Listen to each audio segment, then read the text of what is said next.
bring James Ham The in, one-offs. the insiders. I'll ask everyone this question: Is this a problem? Like, baseball keeps moving. We keep hearing about disagreements on, with ESPN, Sunday Night Baseball, ending all that. If you're a baseball fan, do you know where to find baseball? Right now, yes. I think them getting on board with NBC is big time for Yeah, because they'll get promotion. They'll Yeah. get big time promotion. that'll be big time for them. They're gonna have. I think one of the things I read was NBC now has set themselves up to be a 12-month a year big time broadcasting. Like Yeah. Sunday night, whatever, is 12 months. They've got football, basketball, and now baseball. So they'll get the love, they'll get the attention that they deserve. ESPN, as of late, like they hadn't even really been giving Sunday night baseball any love. So I think that'll help them for that. I didn't read on whether or not they are. I think they're still with Fox and FS1. That's a good look. And I think it's better just because the Apple TV thing, Friday nights was getting lost. Well, for me, it's great too. I didn't have Apple TV, so I just missed those games. Like throwing it on NBC or whatever now is gonna be. I feel like that's easier for people to reach. Yeah, this is a good move. I think it happened kind of on accident because I don't think they wanted to leave ESPN as like Sunday Night Baseball. Right. ESPN made that decision and forced them to pivot, and they forced them to look and see who was out there interested. And they got in a better situation. It seemed like ESPN didn't want them at first. Then numbers were going up this year, and ESPN kind of came back to it. And now they've got MLB TV, which I don't know how that's going to work. Just like I'm not exactly sure how NFL Network thing is going to work either. I think Fox and TNT are out. Fox and TNT actually did a really good job. They were also kind of forgettable with Tuesday nights. I like their broadcast though. Obviously, we've talked about the studio show a number of times. I like TNT, TBS, but you would never.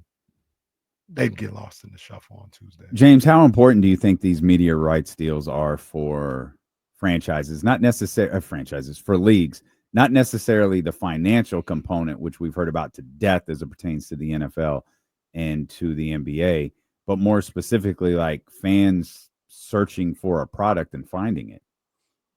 Yeah, I mean, I think it's really difficult, especially if you look at like NBC is going to run a bunch of their stuff on their regular NBC channels, right? But then on top of that, they're going to put a bunch of stuff on Peacock. And people just aren't going to look for that. I don't think the ratings for that is going to be good. And let's be honest, like not all digital platforms were created equal. Some of these platforms are so bad. They're just not good functional applications at all. And so Peacock you're is on one there. of the least functional. Like Peacock is a really frustrating app to navigate. Yeah, it's horrible to navigate, but also like some of these, they don't remember where you left off in a show. They don't, like they're just not all smart.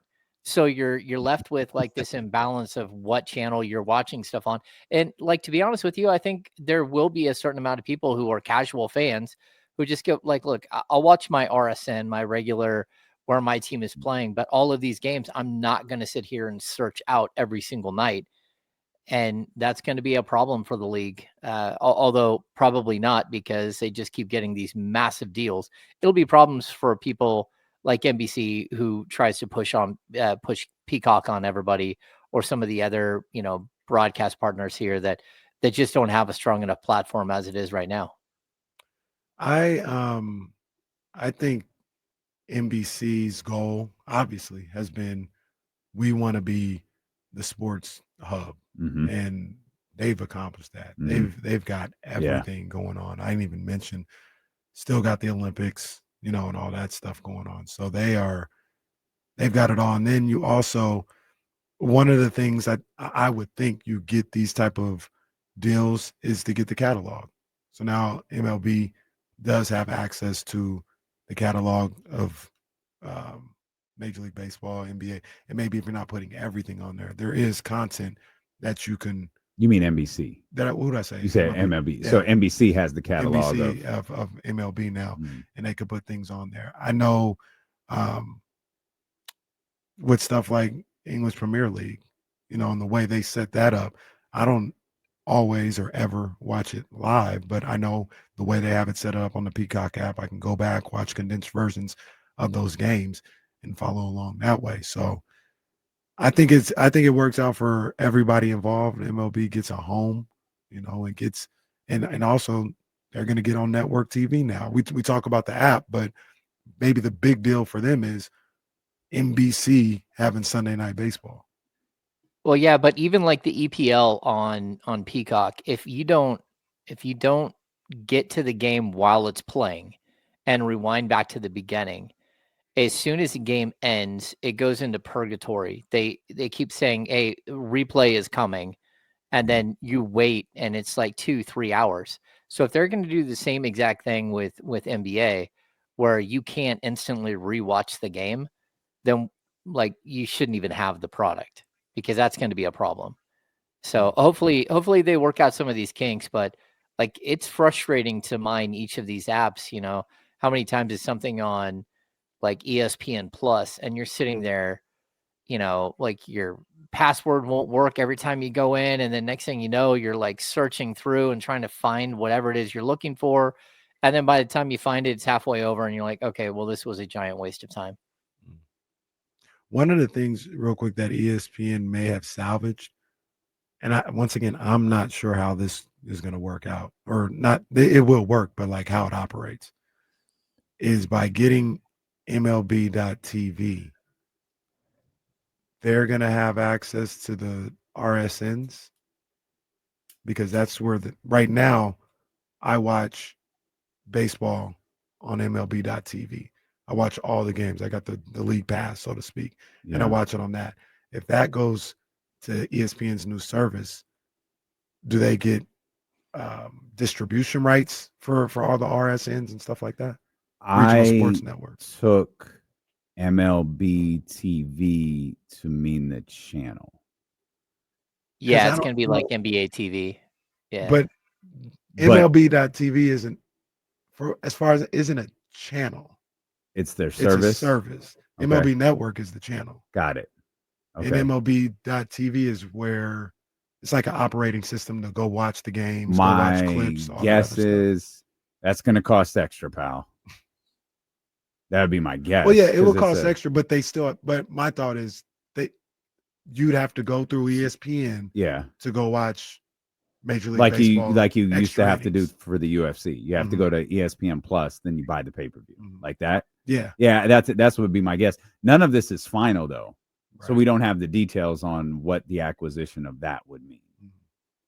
But I'm sure you'll find a way to spend your money on it. So you can watch Angels Guardians in the middle of the day. That's good knowledge, because the Guardians and the Diamondbacks are in the bottom of the 10th right now after a ninth inning home run by the Diamondbacks. Hey, pal. We don't talk baseball on this show. We're not baseball. We're on a pretty sweet bunt right now. That wasn't that. That's smart baseball right there. Yeah, smart baseball. Jesse, no. James, hypothetical. That's all. We're seeing a lot of teams around the association cell, from a percentage of the Bucks to the Lakers, Suns. I'm leaving several out that have sold recently. Obviously, the Celtics, the Mavericks, the Blazers just sold. Do you think there's a scenario where Vivek would sell the Sacramento Kings and just cash out in a way he couldn't have possibly imagined 10 years ago? I don't think so.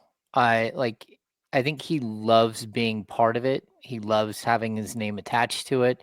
You got to remember that like his big corporation that he owned years ago, he doesn't own anymore. So like this is sort of his thing. And, maybe if he's able to invest heavily in, I don't know, a Major League Baseball team, or like one of the soccer teams that he's tried to purchase, that type of stuff, then maybe he would need the funds to go do it. But I'm kind of the opinion that Vivek isn't going anywhere unless for some reason he's forced to go somewhere. And I don't think that that's going to happen. I mean, the league has never really pushed out a lot of owners unless they do something extremely egregious like Donald Sterling. outside of that, the Maloofs just ran out of money. Vivek's not running out of money. Mhm. And so, yeah, I don't think he's going to go anywhere. And regardless of what, people out there would like to see happen, or, whether you love Vivek or not, I think he's here until he's not. And then when he's not, one of his kids will be running this thing. Walk-off win for the Diamondbacks, by the way, here Thank in the goodness. 10th inning. Thank Thrilling goodness. game at the formerly known as the Bob Bank One ballpark. What you just We were brought- waiting with bated breath for that what, update. what you The just word. brought up, James, is something that I think plays a role too in any idea of Vivek selling this team. I think he wants this to be something that's lineage in his family, that's heritage in his family, handing down the Sacramento Kings to his kids and maybe his kids' kids in that situation. And like, while everybody has a price, I think that means a lot to him if he's able to do that. Yeah, I could imagine like it meaning something to him. I mean, two of his kids have been a big part of the franchise over the last decade. One of them is decided to not be a huge part of what's happened, and even right now, I mean, it's just Anjali that's here. For the most part, it hasn't been either one of his sons. They've kind of, the one son that was part of it took a step back. So yeah, we'll see. I think right now there's a lot of chatter, especially after one of the Lakeup kids stepped down from his job, about nepotism in professional basketball, but in sports in general. And, like we In can talk life. about it. Yeah. Well, no, I mean, it happens everywhere, but I've said this a million times. Like, I would love to tell you, I call out Vivek for having his daughter or son around, but, if I stumble into, $5 billion or something and go purchase the Sacramento Kings, my son is going to be right next to me, helping me run the whole thing. I mean, it's just a reality. Like, when you have something like that, you hope that your kids are invested in it as much as you are and love something like you do.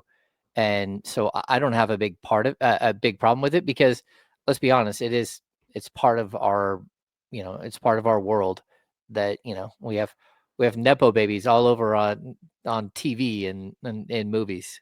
Mhm. It is what it is. Again, this was just a hypothetical. This was really just a discussion about all of these teams that are selling across the NBA. There's no thought that I'm aware of that Vivek is selling this franchise. I just think it was an interesting discussion, given that we've been surprised with the Lakers, the Celtics, the Blazers, all of these different teams that have sold over the last handful of years. Hammer, I know you guys had a pretty extensive conversation regarding Keon Ellis over the course of the last couple of days. Do you see Keon as a building block for the Sacramento Kings? Well, I mean, it's tough because we have to figure out what exactly is going to happen with his contract, and whether he wants to be here long term and all that stuff. I mean, the Kings have put themselves in a situation where he now has the power, and in a way that, again, Jonathan Kuminga might have next summer, over the Golden State Warriors, where he gets to go choose wherever he wants to go. And again, I think the problem the Kings have is that Keon isn't a player who's going to draw $30 million or $25 million a year, but he's going to draw enough that it puts, almost every team in the league in the running for him, as far as like a mid-level exception. So I would like to say, yeah, that Keon's a big part of what they're doing. And, moving forward, he's going to be huge. And like he eventually be your starting shooting guard. But, we even talked about it yesterday. Like, you're asking Keon to be sort of in neutral for the next 2 years. Like, yeah, he'll play, but he's not going to have the role or the type of minutes that he probably deserves, or and most definitely wants. So what does that mean? And I just don't know how, again, if you're building a team and that you have a player at a position for 2 years, and that means that the player that you want to take over that position long term is going to be 27 when you're taking it over, you're probably recalibrating at that point and going with a younger player anyways. So I would hope that that's the case. But again, it's just like, what is the pathway to to the right role, the right minutes to make it worth everybody's time here. Because, again, if you've got to pay $18 million or $15 million to retain Keon Ellis per year, like, you better have a role for him. It better not be just because everyone's going to get mad at you because you let him go. Like, you better have something that makes sense for everybody. You know what I'm saying? And, like, having him blocked at his position for the foreseeable future is just, it's not a great situation for anyone to be in. And to have him make $2 million this year when he clearly, that is not what he wanted at all. He wanted his new contract this year.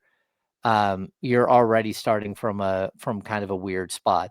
So I'm not trading Keon unless I have to, unless he tells me, hey, I'm not signing back. But at the same time, like, there's a reality here that's kind of hanging over this situation that, if he could play the point guard position, we wouldn't have this conversation. If he was a small forward, we wouldn't be having this conversation. There's all kinds of minutes, all kinds of roles that you can find. But the fact that he's playing behind a guy who's making $47 million this year and $49 million next year, I just don't see a pathway for him to play any more than, at the most, like 24 minutes. And, Keon looks like a player that can go out there and play close to 35 minutes a night and give you really good, minutes on both ends of the court. Sorry, Casey, you think right now Keon is a starting 2 in the league? I do. Yeah. I mean, the rest of your team has to be built the right way, but sure. Like, why not? Like, we've seen players like him, like, again, I brought up Kentavious Caldwell-Pope or Danny Green, or, name that guy that fits into a really good team who's your defensive specialist. And the other thing Keon has is he has a second superpower, and that's he's one of the best 3-point shooters in the league. So, like, I think he's a starter in this league. And I look at the Oklahoma City Thunder. They have a bunch of players like this. If Herb Jones is a starter at the 3, then Keon Ellis is a starter at the 2. That's how I look at it. And maybe like, I've got purple lenses on because he's a member of the Sacramento Kings, but, like, he's one of the most disruptive defensive forces on the perimeter in the league. And, the numbers bear that out. I mean, even like 2K has him in like the top 5 in, steal ratings and stuff like that. So, like, this is a guy who can really play defense, and not just as a guy who plays the passing lanes, but as a guy who has no problem fighting through screens and mixing it up. And, like, when you stumble upon a player like this, I think it's a good idea to retain him, to build him up, to have him be part of your future, because, again, this is the way the NBA is going. Players like Keon Ellis. I agree with you. I love Keon Ellis. Those guys that you mentioned, a little taller than Keon, a little taller, maybe an inch or 2 taller. But I believe in what he's able to bring to the table on the defensive end. I think he's a all defensive type talent, all defensive team type talent. And he has the ability to guard 1 through 3, depending on the matchup, in my opinion. So I'm with that. Do you think that they've, talking about the Kings, Scott Perry, Doug Christie, and Keon Ellis, have already had like some real talk type of discussions, and they're on the same page right now? Yeah, I'm sure they've had plenty of discussions, like that doesn't mean that your summer feels good, like walking out of your summer with $2 million coming to you versus like 12 or 13, or 8 or 10, whatever it might be. Either way, it's 5, 6, 7 times what you're going to make. So yeah, I mean, you can have talks and everything, but at this point, I'm sure Keon's saying, okay, what's the exact dollar? What are you going to offer me? Because they can already get that out of the way right now and just say, hey, like, go ahead and pay me now. It's fine. If he's going to accept it, I'm not sure that he is or not, though.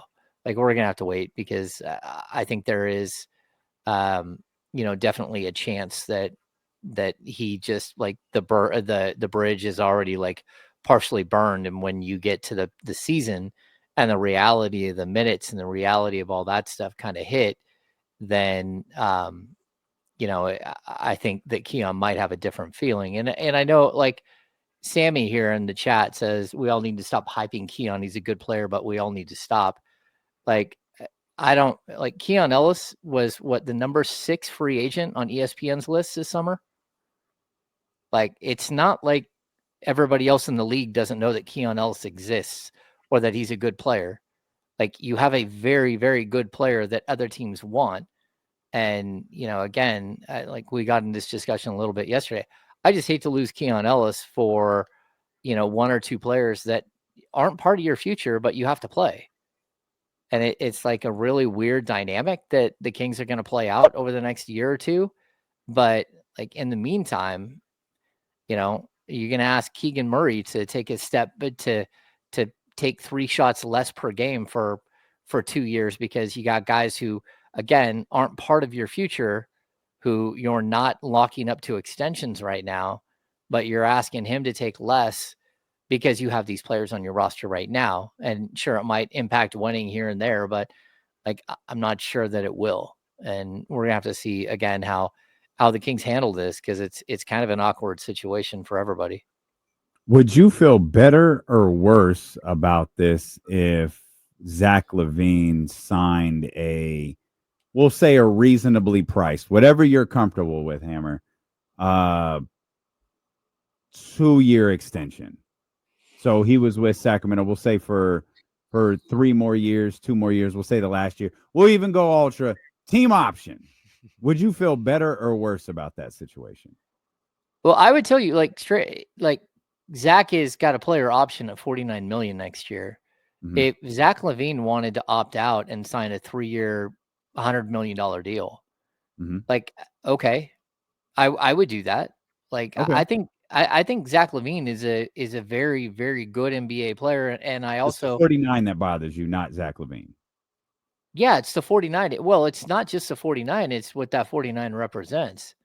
It represents that you now are trying to dump Malik Monk because you can't get another player in here. You can't get the wing you need, and if you didn't have that 49 million, if you had, again, if it was 30 or 33 million and you had the extra 16, 18 million there, that means that you have another good player. Like, that's a really, really good value accomplished player that would make, 15, 16, 17 million bucks a year. So that's, again, it's not like, yeah, Zach has some holes in his game. Like, his defensive acumen is not great, but he worked on it last season. I saw him get better. I saw him work with Doug Christie after practice and have conversations, and he wants to get better. His offensive side of the ball, just absolutely spectacular. There are nights where he disappears. We all saw that. And it was like kind of jarring to see a player that's that good just like take 3 shots or 5 shots or whatever it was. But at the same time, I think I said this earlier, there's a very easy pathway where him and Domantas Sabonis could be a better pairing on the offensive end of the court than De'Aaron Fox and DeMarcus Cousins. I mean, and Domantas Sabonis, sorry. Yeah, I mean, like, look, I think like his ability to score at 3 levels is crazy. His ability to shoot the 3 ball from way outside is 44.6% from 3, all that stuff. Like, there's a lot of good there. The problem is that shooting guards aren't making that money anymore. I mean, Cam Thomas can't even get the mid-level hardly. And I don't think he's worth the 30 or 40 million that he wants, but like, the days of paying non-all-star or, fringe all-star players max money, I think is come to an end. And Zach is just at the kind of the tail end of that, where, again, if he's an all-star this year or all NBA player, like, you're okay with him making 49 million bucks, or 47 million like he is this year. But it's just the diminishing returns here. You're just not getting value. And what that value represents is, maybe it's 1 player, maybe it's 3 players that you could sign for the price break off of what, he really is playing to versus what he makes. And yeah, go ahead. No, well, I was going to ask it when we come back, but I got a question along those lines. And I don't ever like to ask these questions, but I'll ask it. Okay, well, that's a tease right there, and we'll find out what question is plaguing Kenny's mind. When D'Lo and KC with our insider from the Insiders, James Ham, return here on Sacramento Sports Leader, ESPN 1320. Clear. Nice job, Hammer. You good over there? Like I saw you trying to get. Yeah, my audio is trashed. I'm literally playing through my laptop, so I'm hoping that you guys don't hear feedback. No, not at all. Okay. I'm trying to get something to connect, my earbuds to connect.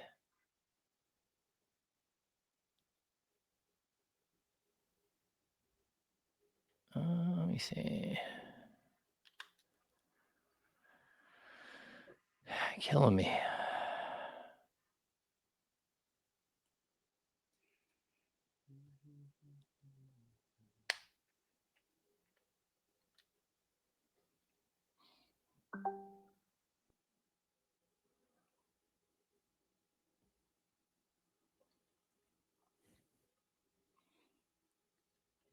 Tomorrow we should talk about the upside of slavery.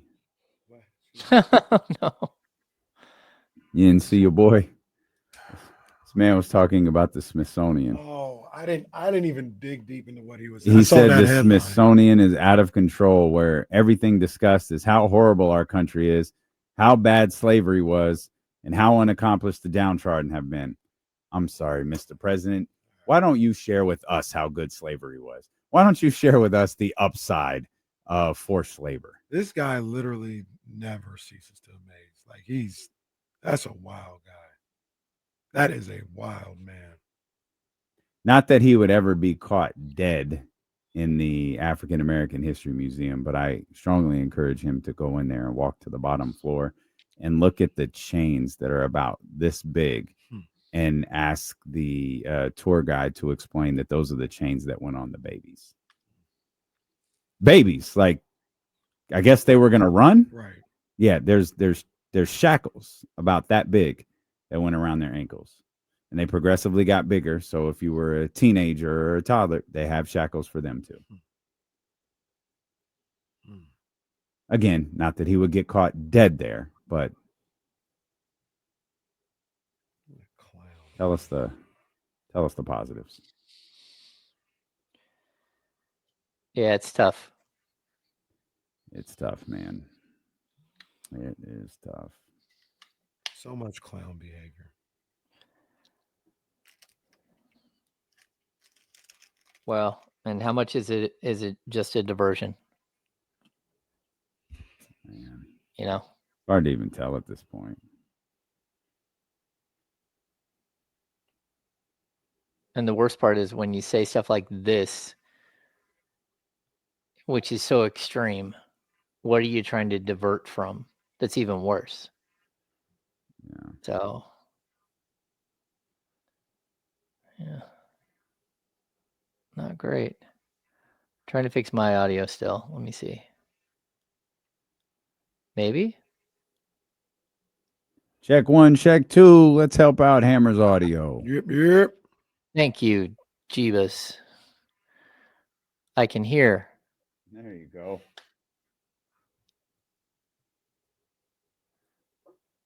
It's so distracting.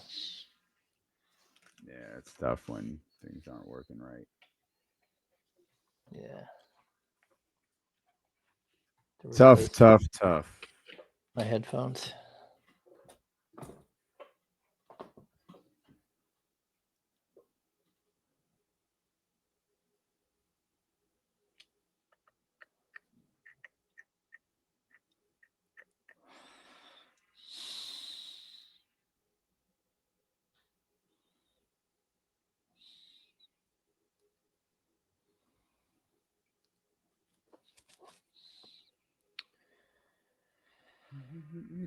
Coming back, Hammer. Happy birthday to Sky River Casino. Yeah. For 3 years, they've been the top casino in the Sacramento area. And for 3 years, they have partnered with D'Lo and KC. We appreciate them so much for that. Happy 3-year anniversary to Sky River Casinos. We welcome you back here. James Ham with us. Kenny, you're up.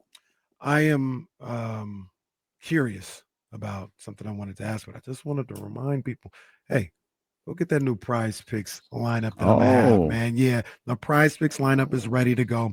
Francisco Lindor, 1.5 total bases. I need that. Give me more. Landon Rope and JP Sears, one of my favorites, but with a little twist. First inning walks allowed in that Giants Padres game. It's at half a walk. I went more. Somebody's gonna be wild. Then I went to the W. My girl Derica Hambry. 12 field goal attempts. A little less today. And my girl Rakia Jackson. 3-point attempts. Got her at 5. I went more. She put up 10 the other day and 7 in the following games after that. So that's the lineup. It's going to be up on social medias. Make sure you tap in. And if you're trying to get your own lineup, download the Prize Picks app. Put in the promo code KIFM. You get $50 instantly with your first $5 lineup. That's promo code KIFM to get $50 instantly with your first $5 lineup. You must be present in certain states. Go to prizepicks.com for more details. Prize Picks, run your game. Zabo back in the win column. Not gonna lie, bro's having a pretty big season so far. He is. He's not He's been messing stepping it around. up. Yeah, he's not. He's not messing around. Rumors of his demise were greatly exaggerated. Shout out Zay.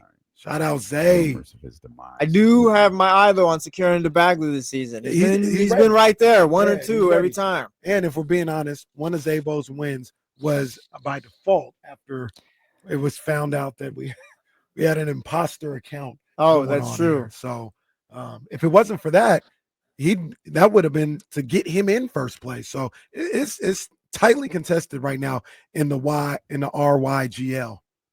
I apologize to James and everybody who has to sit through this. Don't do that because like Kyle went out of here like, oh, I completely spaced out and wasn't ready. LMAO, congrats. Like people take this serious. This is real. Yeah, that's the problem. Y'all take this seriously. Like Norm's pretty. I think I wouldn't say upset, but it seemed like there's some false starts there. Like this is real. No, this right. This was the league that had a fraudulent account win a couple of days And we ago. cleared that out. Well, we got him out of there. Apologies. Okay, I do have a real. I was gonna say, was this a work? No, I do have a real question. Okay. Wait, because I'm still reeling. Because yesterday, day before yesterday, you told me to take Joe Burrow and the under 0.5 touchdown throws, and I would have lost. I would have lost my shirt on that one. I didn't think he'd be in the game that long. That's a nice shirt you're wearing. And you know what? Debo was at 19.5 yards. I went under, and he got 15.5 yards. Damn. Yeah. Can I shout out Prize Picks? Love Prize Picks. Daily fantasy on preseason football games is extremely concerning. Oh, I've got one ready. They gave us a max discount. I saw that. Yeah, man. I saw that. Yeah, I hopped on that. I didn't say don't do it. I said it's extremely concerning. Not the same thing. Not the same thing. Just to be clear. I've been on all these games. Trey Lance, he hooked your boy up. You know what I'm saying? They won't throw max discounts at us. We're gonna take them. Look, I had Jake Moody at 1.5 PATs. He didn't get it, even though he got the game-winning field goal. He only got 1 PAT, one in that game. No. You are playing Prize Picks on preseason kicker PATs. I'm That's just right. getting back. Just gonna like that there. You might need to read the disclaimer one more time. It is kind of funny. 1-800-GAMBLER. Yeah, if you have a problem, call. It is kind of funny when you think about it. I don't know if funny is the right word, but like Jake Moody's essentially kicking for his job / life, whatever you want to call it. Life. He's like, yeah, give me the less on Jake Moody's kicks. Yep. Jake Moody's all the pressure in the world. I'll take less on his field goals today. Poor guy. You got the game winner though, man. Salute the game, Jake Moody. You lived to kick another week because you were going to be out of there if you missed one more kick. But that's neither here nor there. Sacramento Kings. We talked about Zach LaVine, and James actually said some of the nicest things I've ever heard him say about Zach LaVine before we went to break. Hearing. Yeah. That was very. I didn't say it was all nice. I said you said some of the nicest things you've ever said. But I'm just joking with you. But you talked about how the funds and the $49 million. doesn't sit well with how they're trying to do, and they may have to move on from a guy like Malik Monk because of the money that Zach LaVine makes. What if, and it hurts me to ask this question, what if they look at this situation like between Sabonis, between LaVine, DeRozan, you could throw Schroeder and Keegan in there. We have offense. Do we need to be spending $18 million a year on a six man when we can allocate those funds a little bit better by getting a true power forward and somebody that isn't as offensively minded, and it would help the roster a little bit better? And I say that to say maybe it's like looking at it like, oh man, we got to get rid of Malik Monk because this guy making $49 million. They may be looking at it as like, yeah, we like Malik, but do we need to pay him $18 million a year when we can go get, I know it's not this guy specifically, but like a Trey Lyles type guy or some type of wing defender for $9 million a year? Like, is it possible they may be looking at Malik Monk and maybe looking to move on from him in that light? Yeah, I mean, it's possible that that's what they're doing for sure. But like the question I would ask, like, I'll just ask you, Beam Team 1, where was Malik Monk as far as your list of best players on that team? No lower than 3. Okay. And last year? Last year, at the start of the season, like 3 or 4. Okay. 4, probably 4. So I agree. I mean, but here's my problem. I don't think whether he's a 6-man or whatever he is, like if you trade Malik Monk, you're going to be worse. Like unless you get a player that's equally as good as Malik Monk, and if you're trying to trade Malik Monk so you can go bring in a guy like Trey Lyles or you can add depth to your roster, I mean, that's just a big bummer. You're downgrading talent. Even Jonathan Kuminga, I mean, like if you're going to trade Malik Monk for Jonathan Kuminga, it's hard to see where that actually is a good deal for you on the court in year one. And you can say, well, you've got other players that play that position and, whatever, or you can bring in Russell Westbrook or whatever. And I agree, there's a way to get, a different player at that position that isn't as good as Malik, but brings something to the table. But I think we also understand that Malik brings an intangible, that the way that he changes the energy on the court is different than almost any player in the league. And, I think Jeff Petrie spent years trying to find another Bobby Jackson. He never could. I mean, never found another Bobby Jackson. I mean, went out and drafted Quincy Doobie thinking he could become another Bobby Jackson. That it just doesn't happen. And, certain players have a certain value to your team that goes beyond the box score. And I think Malik is one of those guys. So, yeah, the answer is yes. You can trade Malik. You might be able to trade Malik Monk and take back 2 players. Maybe 2 players that equal $15 million, or 2 players equal $13 million or something. And you might be able to bring in another player that helps you, like off the bench. But I'll get back to the point at hand. You're doing that because you have somebody else who's making $47 million this year, and you can't add those other players because you can't trade that player. But now you got to trade Malik because, that's your only way to get out of the situation you're in. And that's where I'm kind of at with when it comes to Keon, when it comes to Keegan. It's like, okay, like look, these guys are like, it's the NBA. They all get paid. And it's just how much are they going to get paid, and are they going to be happy about what they get paid and all that stuff. But at the same time, like a lot of the decisions that are being made right now, they have to be short-sighted, and they're short-sighted with the idea that you're going to reset this thing in 2 years. And that's just, it's really difficult to get caught in the middle here, especially with players that are 25 years old. Like, I'm just like being completely is there really a reason to pay Keegan Murray a whole bunch of money when, if you're going to be bad the next 2 years, or you're not really considering wins and losses all that much in the next 2 years? Like, what's the point? So I get it. I just kind of want to go back to something just for a quick second. I understand the money and everything they're making, and they probably shouldn't have brought this guy in, all that other stuff. But this is what you have right now. and you've got 3 guys that can give you 20 to 23 points per game.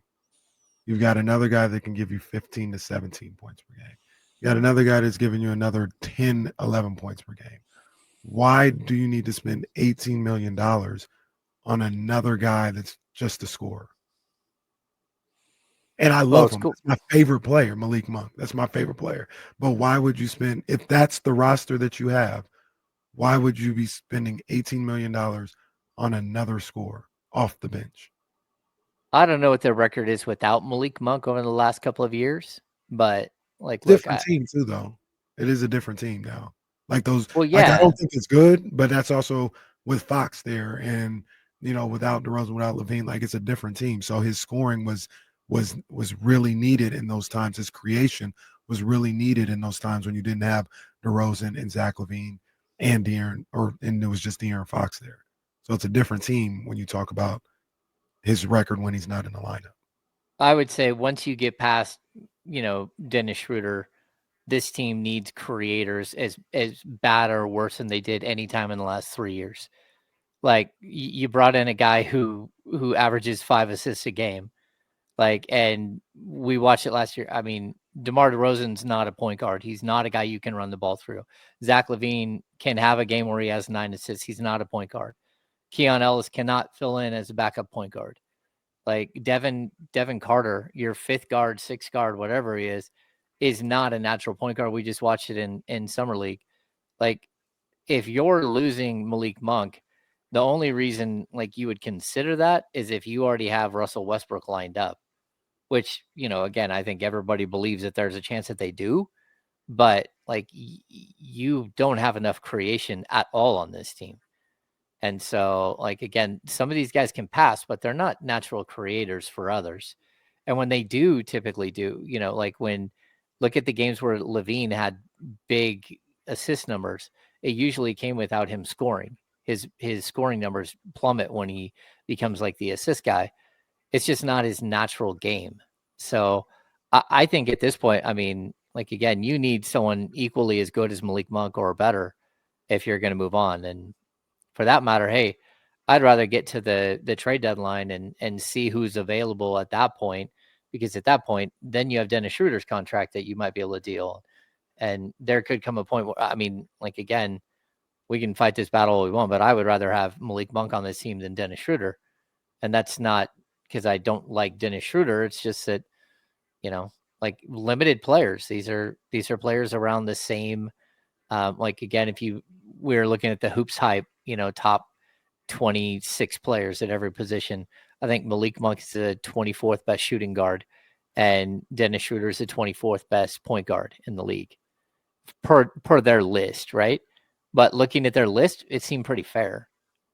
And I don't know. I just think it's like this team they don't have a legitimate starting NBA point guard. I'd rather have 2 guys that, that aren't legitimate starting NBA point guards, but are really close to it, than one of those same types of guys. And then maybe a 38-year-old Russell Westbrook, 37, whatever he is. Is there anything that the Kings can do with the general makeup of this roster that would make you feel better about them this year? Or maybe they're or maybe better about them moving forward? Yeah, I mean, I think if you were able to move off of one of these bigger contracts and bring back, like an expiring contract and a young player that has potential, that would make a lot of sense to me. This team lacks depth at certain positions still. Isaac Jones is your backup 4 at this point, unless we are counting Dario Saric. Like, I don't know what exactly you think we have no idea what we're going to get out of Isaac Jones this season. I mean, he's a second-year player who was an undrafted free agent and barely played in the second half of the season. We can't look at his summer league stats and think, oh my gosh, that's who he is. He actually has to do that at the pro level. And I think there is room for improvement and all that stuff there. But like, yeah, this team still has just straight up lacks depth at positions. You know, they don't have a third point guard, even though they've got Schroeder and they've got Malik Monk. I mean, I guess you can put Devin there, or you can put Keon there, or you can ask Zach to play a little bit if you have an injury. But fact is, you got players that have in the past got injured, and there are going to be needs for these types of players. So yeah, I think it's just right now it's just an oddly put together roster, and I don't blame Scott Perry for that. I mean, he's trying his best to, to like flip some of this roster. But at the same time, that adds an element to this season as well, where you're going into the season knowing that a handful of guys on this roster might not be here at the midway point, that they might be flipped for someone else. And they know that too, because they all have social media and they know how many times they've been mentioned in the last couple of months. And so it like sets your season up for a bit of tension. And I think we'll see that play out. Do they need to do like wellness checks or check-ins from every 2 weeks to figure out who's still bought in? Like, that's what it feels like. Like, they could tell me one thing right now, and then there's a bad 2-week stretch, or they heard something on D'Lo and KC, or a rumor here and there, and now they're checking. Hey guys, tomorrow's still good. Zach's iffy. Domas is out this week. But check in with these guys, man, because I think one of the keys, because I think they've got talent. I think they can be a better team than a lot of people are giving them credit for. But the buy-in is a concern. And constant check-ins on, like, hey, who's still with us, I think might be vital if this team is trying to have some type of success on the floor. I love the idea. I heard something on D'Lo and Casey. I'm out. I'm out. Yeah, did you hear that ham guy? For God's sakes. I just I don't know when that would actually work. I mean, like, if someone keeps asking you if like your relationship is good, that usually means that it's not, and you're breaking up very soon. Like, are we good? Like, No, I gotta check with yeah, you. we're fine. Yeah, we're fine. Oh, the high voice. We're not you're cooked. fine. We're not good. Yeah. So you can do your check-ins all you want, Maybe they'll have an AI voice of themselves saying, "Yeah, all good here, man." Well, But to be honest with you, I'm checking in to be fair. If I go off my intuition, I might just move your ass when I feel like it. Yeah. So I'm trying to be reasonable. I'm trying to help you out and make sure I'm not misreading things. But if we don't want no check-ins, fine. I'll do things at my own discretion. How about that? Kenny's gonna have Trade Domas shirts printed. Kenny's preemptively mad about nothing. Like, really nothing expensive, happened, but Trade Domas Kenny's shirts. On the back, it'll say, "Don't let the door hit your ass on the way out." The cap will be better at that point. He's hitting him with the Austin. Get your ass out of here. Get the hell out of here. That's tough. Tough for all of us. I need this offseason to be over with. We're almost there. Almost. When do they report? That's a good question, James. Do you know the answer to that? What's that? Do we know when camp starts? Oh yeah, it's the last the very end of September. I think it's the 29th or something is media day. Whatever that Monday is Okay. media day, 27th, 29th, and then camp starts right then. Let's see. James said it looks like it's the 29th. Yeah, Hammer got it. It's the the 29th. Yeah, September. That's going to be media day, and then from there, like the next day is first day of training camp. Yeah, a little over a month. People start filing in around the 15th or so. September 15th, maybe. Man, September's going to be a monster. Football season just a few weeks away. D'Lo and Casey got a couple of confirmed events that we're going to announce over the course of the next few weeks. Hopefully, Casey might just have a couple of events to announce the next couple of weeks. Who knows? And then training camp, September 29th, or media day, September 29th.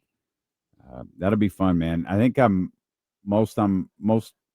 excited for Doug. This is a big off season for Doug, and he's going to get the opportunity to run his first training camp, which I think, Hammer, is a pretty big deal. Yeah, I'm super here for that. And look, I'm hoping that we're wrong and that this team is just awesome.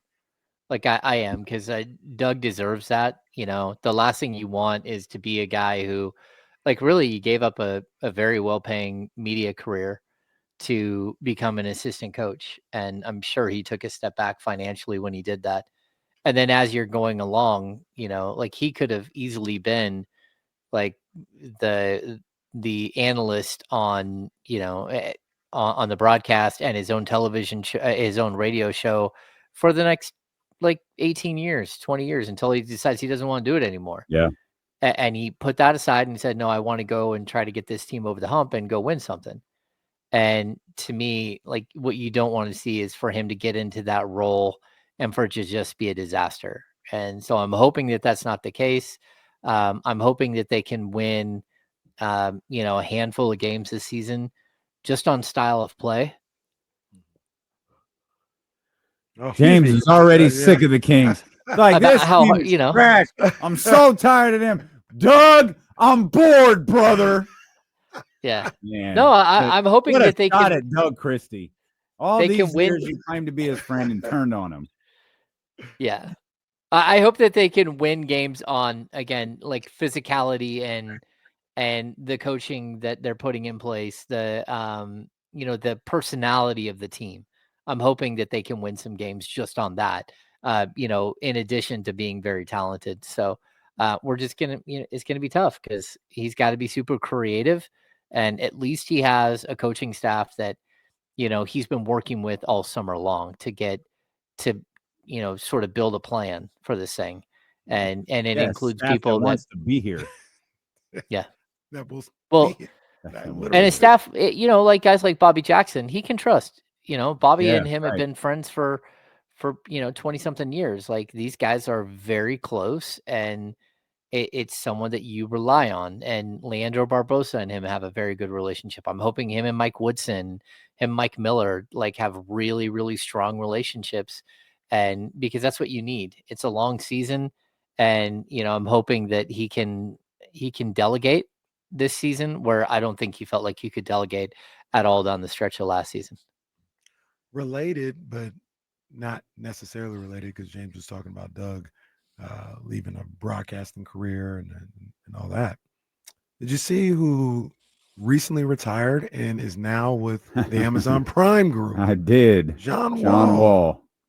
Wow. Yeah, that's I actually think John's it's doing not one I had on. I don't think I've heard John in a setting like this. I've heard before. him. He talks. Okay. He goes. He talks a little bit. I don't know how polished he is, but he talks. So I'm interested to see how that works. I don't think you have to be super polished, especially your first go around. Just understand the assignment, and same thing. It's always the same with me.